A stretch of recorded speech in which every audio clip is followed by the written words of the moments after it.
Hey guys, my name is Emma Wozni and I have been nominated for the ALS Ice Bucket Challenge. I was nominated by Ann Levesque, Ashley Carey, and Mike Scherpenberg.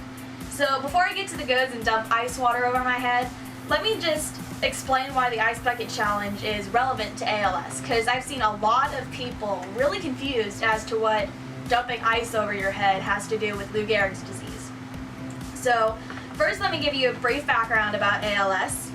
ALS stands for amyotrophic lateral sclerosis. Basically, this is scientific talk for someone's nerve cells degenerating, and that leads to scarring and hardening in the spinal cord. The degeneration causes the patient's body to become unable to send out signals to the body's muscles properly. So, at first it's not so obvious, but things get worse. You become incapable of using your hands, your arms, and your legs, and other muscles, which fail because the proper signals aren't going through. You become incapable of speech, of eating on your own, of breathing on your own, of having any sort of quality of life. The worst part is that your brain is still very much there. You're aware of just how unable you are to do anything. So basically, you're an able person in an unable body. And it's a really scary thing to witness, because when I was younger, there was a father to a boy in my brother's Boy Scout troop with ALS.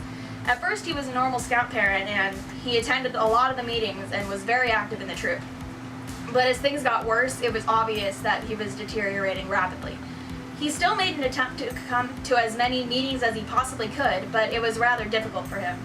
He had an electronic wheelchair, and instead of being able to carry his boy on his shoulders, he had to let him ride in a cart attached to the chair. Then one day, neither the boy nor his father showed up. We found out later that the father had passed away due to this awful disease. And this little boy was in elementary school. He had to watch his father suffer through all this, through this deterioration that a person so young shouldn't have to experience. This disease shows no mercy for anyone, and even though there's a drug to slow the progression, there's no true cure for ALS. Now to the reason for the ice water. The point of pouring a bunch of water over your head is because one of the effects of ALS is numbness throughout the body, which is simulated by the numbing effect of the ice. Another symptom is struggling to breathe due to the lungs not receiving the proper cues to function properly, which is simulated by the momentary suffocating feeling you get when doused with water. This is meant to make a connection so those nominated for the challenge can get a momentary feel for what sufferers of ALS have to deal with on a daily basis throughout their lives. The sensation of participants in the challenge is fleeting, but it does give them a minute understanding as well as raising awareness for the disease. With this information, please understand what this challenge is all about. It just isn't a way to beat the summer heat. There's a much bigger meaning to this, more than some of us truly comprehend. Now, before I start, I want to nominate a few people so I don't have to do my nominations all soggy. I'd like to nominate my good friends and teachers, Larry Himmel, Joshua Fletcher, and Nathan Cooley.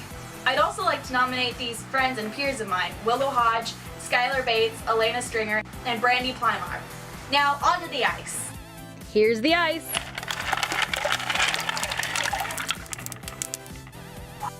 And some more ice.